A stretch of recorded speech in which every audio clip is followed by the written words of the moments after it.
चील सास का कहर सोनी तोते पर। चिक्की चील बहुत ही चालाक थी।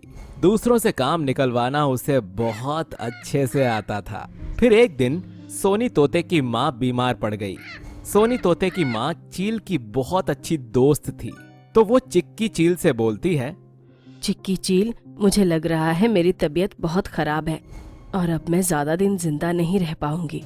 जंगल में तुम ही हो जो मेरी दोस्त हो और तुम्हारी दोस्ती की वजह से बाकी सब तोते ने मुझे अपने गिरोह से भी निकाल दिया था। मुझे पता है तुम मेरी बहुत अच्छी दोस्त हो और मेरी वजह से तुमने अपने घर को भी छोड़ दिया था और मेरे साथ रहने लगी थी। तुम चिंता मत करो, तुम सही हो जाओगी। मुझे मेरी चिंता नहीं है, चिंता है तो बस इस सोनी की, क्योंकि ये बहुत छोटा है। मेरे बाद पता नहीं इसका क्या होगा। तुम चिंता मत करो, मैं सब कुछ सही कर दूंगी। मैं तुम्हारे लिए दवाई लेने जाती हूँ। फिर चील दवाई लेने के लिए उड़ जाती है और रास्ते में सोचती है, अरे अब तो उस तोते की तबीयत खराब है, 1-2 दिन बाद वो मर भी जाएगी। फिर उसके बच्चे को मुझे ही पालना पड़ेगा। फिर चिक्की चील कुछ सोचने लगती है। तभी वो बोलती है, अरे नहीं नहीं, लेकिन ये तो बहुत अच्छी बात है। उसके ना होने पर मैं सोनी तोते से अपना सारा काम करा लिया करूंगी। मुझे नहीं लगता कि मुझे उसके लिए दवाई लेने जाना चाहिए। वैसे भी वो आए दिन मुझसे लड़ती तो रहती है, बस नाम की ही दोस्त है। वो मेरी बाकी कुछ भी नहीं है। चील रास्ते से वापस उड़ जाती है। तुम आ गई चिक्की, क्या तुम दवाई नहीं लाई हो? मैं दवाई लेने उल्लू के पास तो गई थी, लेकिन वो अपने घोंसले में नहीं था। मैं थोड़ी देर बाद फिर जाऊंगी। चलो रहने दो, अब कोई फायदा नहीं होगा। लगता है मेरे जाने का समय आ गया है। और वो इतना कहकर मर जाती है। मौसी, मेरी मम्मी को क्या हुआ? ये उठ क्यों नहीं रही है? मौसी, मम्मी को उठाओ, मुझे मम्मी से बात करनी है। मैंने कुछ खाया भी नहीं है। बेटा तुम चिंता मत करो, मैं ही आज से तुम्हारी मौसी और माँ दोनों हूँ। मैं तुम्हारे लिए खाना लेकर आती हूँ। चील मौसी सोनी तोते के लिए खाना लेकर आती है और उसे खिला देती है। धीरे धीरे सोनी तोता बड़ा हो जाता है। वो चील मौसी के अंडों की सुरक्षा करता है, उसके बच्चों की सेवा करता रहता है। फिर चील मौसी सोचती है, अरे ये तो अपनी माँ से भी ज्यादा वफादार है। मुझे कभी कुछ कहने की जरूरत नहीं पड़ती, सब कुछ अपने आप ही कर लेता है।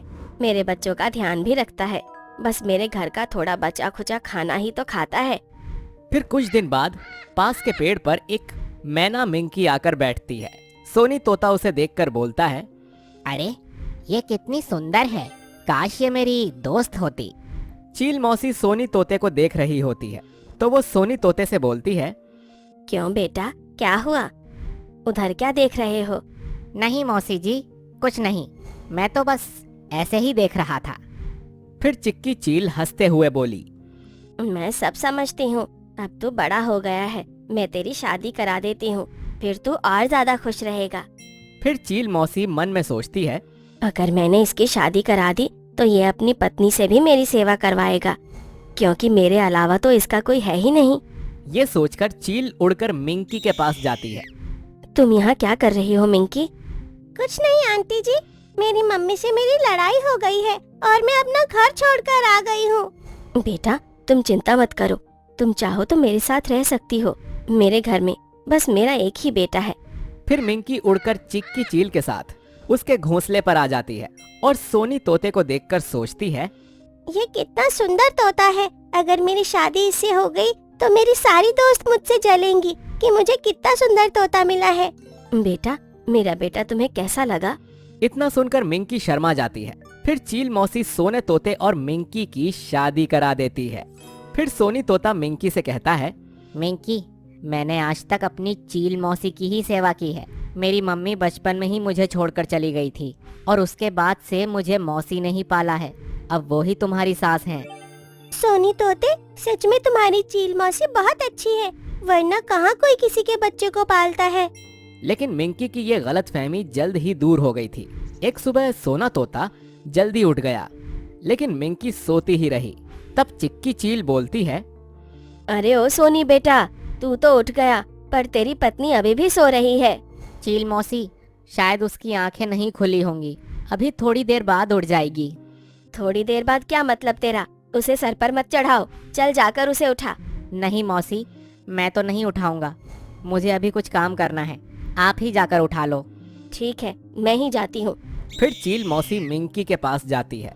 अरे ओ करमजली बहू, देख तेरा पति कब से काम पर लग गया है और तू घोड़े बेचकर सोई हुई है। तेरे माँ बाप ने कुछ सिखाया नहीं कि ससुराल में कैसे रहा जाता है? मौसी जी, मुझे देर तक सोने की आदत है। अरे ओ महारानी, अपनी इस आदत को सुधार ले। ये तेरा मायका नहीं है, जो मर्जी में आएगा वो करेगी। ये तेरा ससुराल है, यहाँ मेरी हुकूमत चलती है। चल जाकर बच्चों के लिए खाना बना, करमजली कहीं की। फिर मिंकी सबके लिए खाना बनाती है। फिर चिक्की चील मिंकी से बोलती है, जा आप जाकर पानी लेकर आ।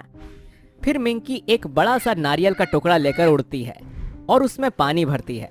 फिर पानी भरते ही वो कहती है, अरे इतना भारी टुकड़ा मैं कैसे उठा कर ले जाऊंगी?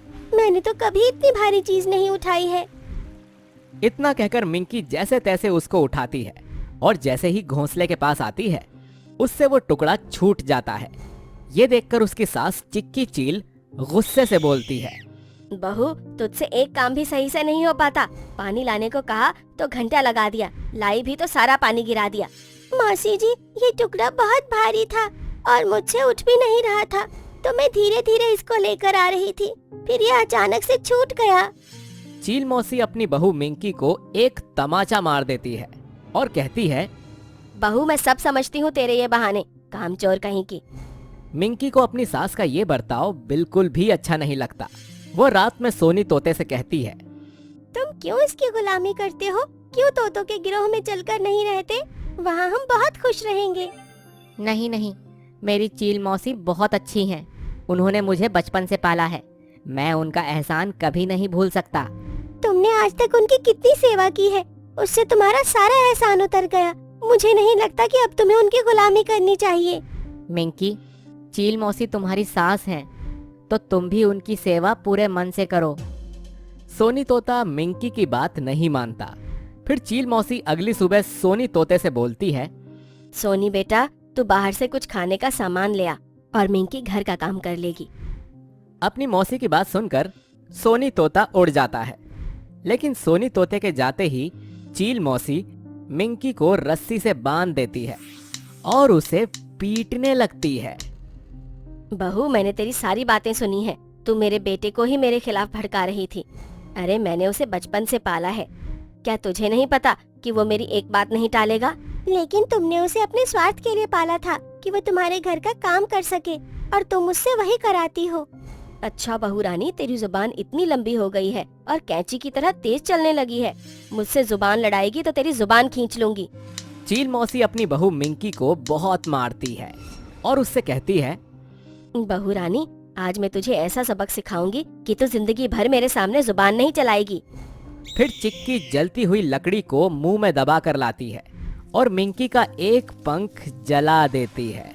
मिंकी दर्द से तड़प जाती है। फिर उसकी सास कहती है, बहू, अगर आज के बाद अपनी सास के सामने तेवर दिखाए तो अपना जला हुआ पंख देख लेना। मिंकी दर्द से कराह रही होती है। तभी सोनी तोता आता है और मिंकी उसे सब बता देती है। फिर सोनी तोता कहता है, मिंकी, मेरी चील मौसी दिल की बुरी नहीं है, बस तुम उन्हें समझ नहीं पा रही हो। अगर तुम उनसे प्यार करोगी तो वो भी तुमसे प्यार करने लगेंगी। तुम चिंता मत करो, वक्त के साथ सब सही हो जाएगा। अगली सुबह चील मौसी अपनी बहू को पानी भर के लाने के लिए बोलती है और मिंकी के जले हुए पंख की वजह से वो पानी नहीं ला पाती। चील मौसी अपने हुक्म का उल्लंघन समझकर मिंकी को गुस्से से कहती है, अरे आओ महारानी, आज तुझे मैं दिखाती हूँ कि सास किसे कहते हैं।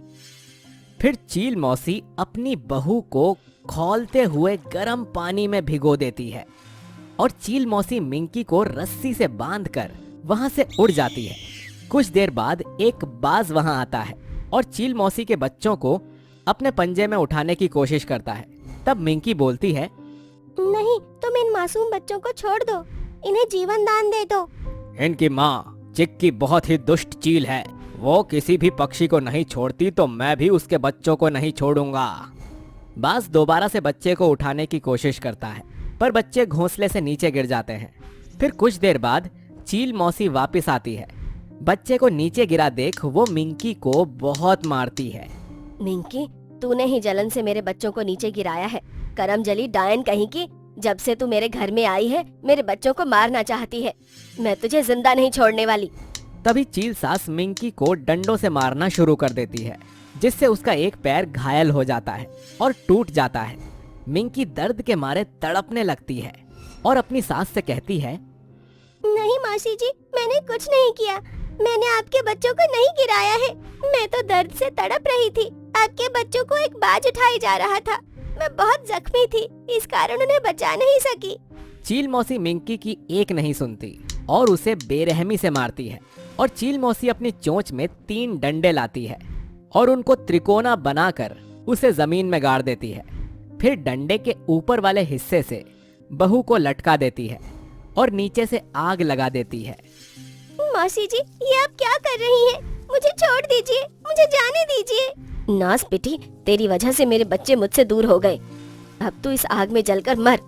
आग की वजह से मिंकी काफी तड़पने लगती है। चील मौसी मिंकी को छोड़कर बाहर उड़ जाती है। तभी वहां बाज आकर मिंकी से कहता है, उस जालिम चील ने तुझे भी नहीं छोड़ा। चलो मैं तुम्हें आजाद करता हूँ और उस चील को सबक सिखाने के लिए उसके अंडे लेकर जाता हूँ। फिर बाज मिंकी को बचाता है और चिक्की के अंडे उठाकर उड़ने लगता है। मिंकी उसका पीछा करती है। मिंकी को उड़ता देख उसकी चील सास सोचती है, अरे ये महारानी कैसे बच गई और ये कहाँ जा रही है? मुझे इसका पीछा करना होगा। फिर चील मौसी भी उसके पीछे उड़ने लगती है। बाज अपने घोंसले तक पहुंच जाता है। मिक्की फिर उससे कहती है, बाज भाई, ये अंडे वापस दे दे। अच्छा, तू नन्ही सी जान मुझे अंडा वापस करने के लिए कह रही है? जा, चली जा यहाँ से, वरना मारी जाएगी। मिंकी बाज की एक नहीं सुनती और अपनी चोंच से उस पर हमला करती है। बाज उसको पंजा मारता है तो मिंकी घायल हो जाती है। मिंकी को गिरा देख उसकी चील सास उसके पास आती है। क्या हुआ? तू यहाँ क्या करने आई थी?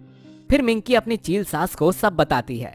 चील सास उड़कर बाज के पास जाती है और उससे लड़ाई करती है और लड़ते लड़ते बाज और चील दोनों घायल हो जाते हैं।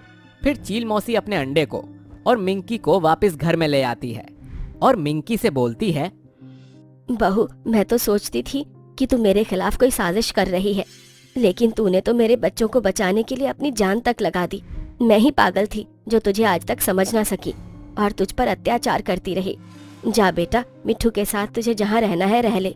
नहीं मौसी जी, आप मेरी सास है और आपको अपनी गलती का एहसास हो गया तो अब हम आपके साथ ही रहेंगे। फिर मिंकी और उसकी चील सास और सोनी तोता खुशी खुशी रहने लगे।